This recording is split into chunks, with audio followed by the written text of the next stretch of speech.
যতদিন পর্যন্ত আমরা হজ করতে পারছি না ততদিন পর্যন্ত আমরা কিছু আমলের মাধ্যমে হজ এবং উমরার সওয়াব লাভ করতে পারি। হজ করার যে আসল মর্যাদা, প্রকৃত মর্যাদা, সেটা তো হজ করার মাধ্যমেই শুধু লাভ হবে। কিন্তু আমরা আজ এমন 5টি আমলের কথা জানবো, যেই 5টি আমল আমরা আমাদের নিজ জায়গায় বসে যদি করি, আল্লাহ রাব্বুল আলামিন এই আমলগুলোর বিনিময়ে হজ করে যে পরিমাণ সওয়াব আমি পেতাম, আমার অ্যাকাউন্টে, আমার আমল নামাতে ওই পরিমাণ সওয়াব আল্লাহ তাআলা লিখে দিবেন। তাহলে যারা হজ করতে পারছি না তারা হজ করার জন্য তো চেষ্টা করবই, তার পাশাপাশি এই আমলগুলো যদি করি, আমরা আশা করব আল্লাহর কাছে যে আল্লাহ তাআলা হাজী সাহেবদের হজের মাধ্যমে যে সওয়াব লাভ করেন, আল্লাহ তাআলা আমাকেও মাহরুম করবেন না, আমাকেও তাদের মতো সওয়াব দান করবেন। এরকম 5টি আমলের ভিতরে সর্বপ্রথম যে আমলের কথা বলবো সেটা হলো 5 ওয়াক্ত নামাজের পরে তাসবিহ পাঠ করা। সহিহ ইবনে হিব্বানের একটা হাদিস বর্ণিত হয়েছে, নবী করিম সাল্লাল্লাহু আলাইহি সাল্লামের কাছে এসে একবার দরিদ্র সাহাবীরা, গরিব এবং অভাবী সাহাবীরা অনুযোগ করলেন এবং তারা অনুযোগ করে বললেন, হে আল্লাহর রাসূল, ধনী সাহাবীরা তারা 5 ওয়াক্ত নামাজ পড়ে, রমজানে রোজা রাখে, আবার পাশাপাশি তাদের আর্থিক সচ্ছলতার কারণে দান সাদাকা করে, হজ করে, উমরা করে, জিহাদে আল্লাহর পথে টাকা ব্যয় করে, তারা বিভিন্নভাবে যে আর্থিক ইবাদত করে, আমরা তো গরিব এবং অভাবী হওয়ার কারণে এই সওয়াবগুলো পাই না।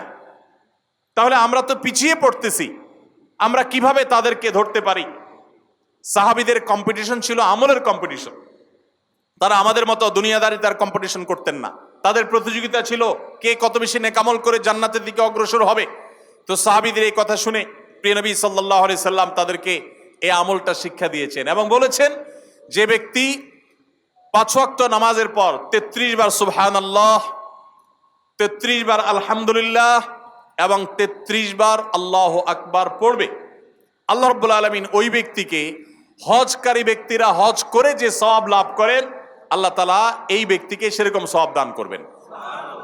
ধনী সাহাবীরা আর্থিক ইবাদত করে যে সওয়াব লাভ করেন, আল্লাহ তাআলা এই 5 ওয়াক্ত নামাজের পরে এই তাসবিহ পাঠকারীদেরকে একই রকম সওয়াব দান করবেন। ভাইরা আমার, আবারও বলছি, এর মানে এই নয় যে হজ করার যে মর্যাদা আছে হুবহু সেই মর্যাদা সব দিক থেকে শতভাগ সেই রকমই আপনি আল্লাহ তাআলার কাছে মর্যাদা লাভ করবেন এই আমলের মাধ্যমে, পাঠা তা নয়। তবে হজ করে যে পরিমাণ সওয়াব পাবেন, বিনিময় পাবেন, আল্লাহ আপনাকে সে পরিমাণ বিনিময় দান করবেন। তাহলে একটি আমল আমরা পেলাম, সেটা হলো প্রত্যেক ফরজ নামাজের পর, 5 ওয়াক্ত ফরজ নামাজের পরে তাসবিহ পাঠ করা, সুবহানাল্লাহ, আলহামদুলিল্লাহ, আল্লাহু আকবার। কোন কোন বর্ণনায় সুবহানাল্লাহ এবং আলহামদুলিল্লাহ 33 এবং আল্লাহু আকবার 34 বারও বর্ণিত হয়েছে। সেটা আমরা অনেকে করি, আমলটা আমাদের সমাজে প্রচলিত আছে, এটাও করলেও হবে ইনশাআল্লাহ। 33 বার সুবহানাল্লাহ, 33 বার আলহামদুলিল্লাহ এবং 34 বার আল্লাহু আকবার।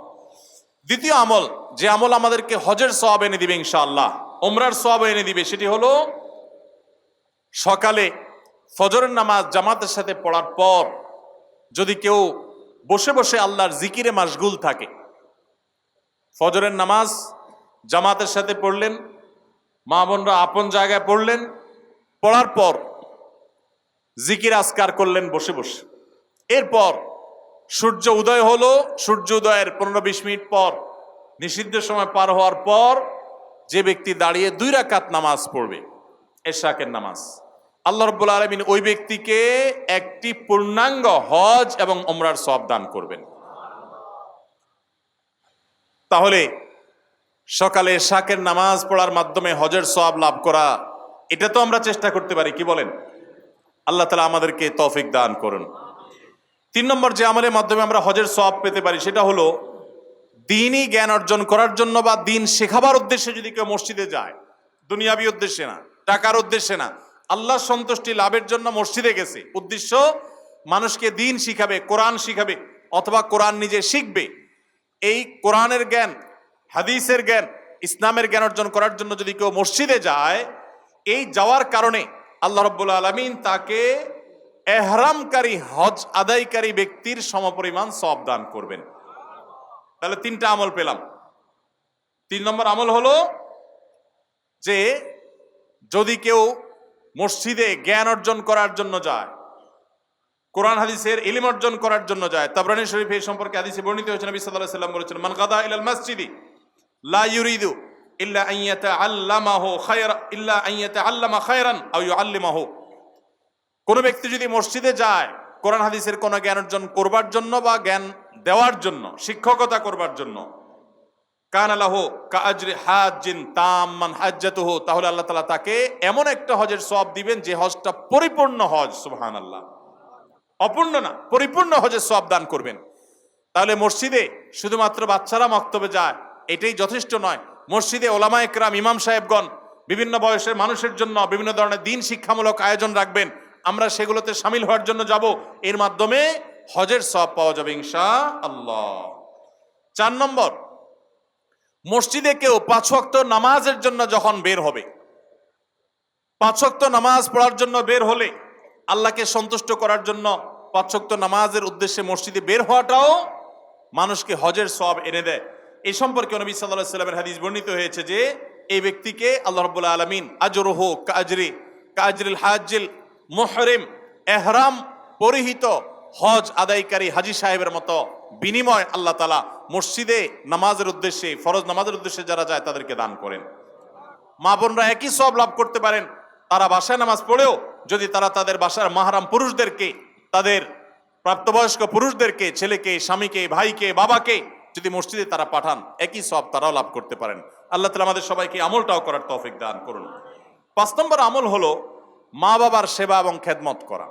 এই সম্পর্কে তিরমিজি শরীফের একটি হাদিস বর্ণিত হয়েছে, এক সাহাবী নবী করিম সাল্লাল্লাহু আলাইহি সাল্লামের কাছে এসে তার ইবাদত বন্দেগী যেগুলো তিনি শারীরিকভাবে করতে পারেন সেগুলোর পাশাপাশি আর্থিক ইবাদতের প্রতি তার আকুতির কথা জাহির করলেন।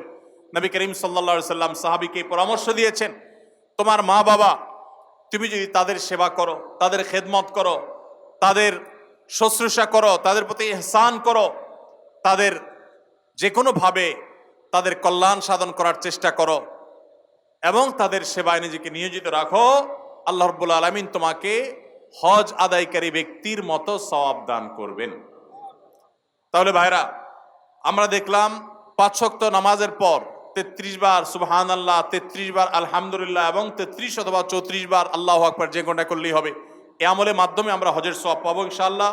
ফজর নামাজের জামাত আদায় করার, ফজর নামাজ আদায় করার পর সূর্য ওঠার 15-20 মিনিট পরে ওই পুরো সময়টুকু বসে বসে জিকির আজকার, কোরআন তেলাওয়াত, দিন শিক্ষা এগুলোর মধ্যে মাশগুল থেকে এরপরে উঠে যদি আমি 2 রাকাত নামাজ পড়ি, আল্লাহ তাআলা হজের সওয়াব দান করবেন এবং উমরারও সওয়াব দান করবেন। আর 3 নম্বর হলো মসজিদে যদি কেউ দিন শিক্ষার জন্য বা দিন শেখাবার জন্য যায়, তাহলে এই যাওয়ার কারণে শুধুমাত্র আল্লাহ রাব্বুল আলামিন ওই ব্যক্তিকে পূর্ণাঙ্গ হজের সওয়াব দান করবেন।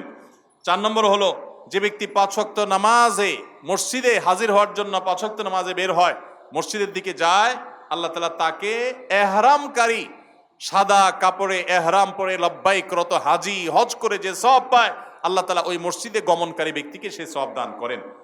এবং 5 নম্বর হলো মা বাবার সেবাকারী ব্যক্তি। ভাইরা আমার, এই 5টা আমল আমরা অনেকগুলোই কিন্তু করি, কিন্তু এই সওয়াব লাভের আশা আমরা করি না। আজ থেকে আমরা এই সওয়াব লাভের আশা করবো ইনশাআল্লাহ। 33 বার সুবহানাল্লাহ, 33 বার আলহামদুলিল্লাহ, 34 বার আল্লাহু আকবার যখন 5 ওয়াক্ত নামাজের পরে করবেন, তখন আপনার এই আশা থাকবে যে এর মাধ্যমে হজের সওয়াব লাভ করব। আবার যখন এশরাকের নামাজ পড়বেন, ফজর নামাজের পরে নিজ জায়গায় বসে জিকির আজকার করে, তখন আপনি আল্লাহর কাছে হজের সওয়াব পাবেন, সে আশা রাখবেন। আবার যখন মসজিদে কোনো দিন শিখার জন্য যাবেন, এই আশা রাখবেন যে আল্লাহ হজের সওয়াব দিবেন, পূর্ণাঙ্গ হজ। আবার যখন 5 ওয়াক্ত নামাজে মসজিদে পড়তে যাবেন, যাওয়ার সময় মনে মনে নিয়ত করবেন, আশা করবেন যে নবী সাল্লাল্লাহু আলাইহি ওয়াসাল্লামের হাদিসে না ওয়াদা রয়েছে, অতএব আমি এই নামাজে যে যাচ্ছি, নামাজ পড়ে তো আমার ফরজ আদায় হবেই, আল্লাহর কাছে সওয়াব পাবো, এর পাশাপাশি এই যে যাচ্ছি এর মাধ্যমেও আল্লাহ তাআলার কাছে আমি হজ এহরামকারী ব্যক্তি, এহরামরত ব্যক্তির মতো হজের মর্যাদা বা সওয়াব আমি লাভ করব। এবং মা বাবার সেবা করার সময় একই নিয়ত করব। আমরা যখন নিয়ত করব এবং এই আমলগুলো এই আশায় করব, আল্লাহ রাব্বুল আলামিন আমাদের সবাইকে দান করবেন ইনশাআল্লাহ। সবাই আমলগুলো করবো তো ইনশাআল্লাহ। তাহলে হজ ওমরা যারা করতে পারছি না, তারা হজ ওমরা করার জন্য সচেষ্ট থাকবই, তার পাশাপাশি এই আমলগুলো করলে হজ ওমরা সব আমরা আশা করব আল্লাহর কাছে। আর মনে রাখবো, এই আমলগুলো করে আপনি হজের সওয়াব পাবেন ঠিক আছে, কিন্তু হজ আদায় করার যে ফরজ আছে, ওই ফরজ আপনার এই আমলগুলো দিয়ে কুলাবে না। ওইগুলোর জন্য অবশ্যই আপনাকে বাইতুল্লাহ গিয়ে হজ আদায় করতে হবে। আল্লাহ তাআলা আমাদের সবাইকে কোরআন এবং হাদিসের সমস্ত নির্দেশগুলো, সমস্ত নিষেধগুলোকে মেনে চলার তৌফিক দান করুন। সবার চেষ্টা করবো তো ইনশাআল্লাহ। পুরো মাহফিলে যত আলোচনা হয়েছে, যত বক্তব্য আমরা শুনেছি, ওলামা ইকরামের মুখনিসৃত বক্তব্য, কোরআনের আয়াত থেকে, হাদিসে রাসূল থেকে, আল্লাহ রাব্বুল আলামিন তার সবগুলো আমাদেরকে বাস্তবায়ন করার তৌফিক দান করুন।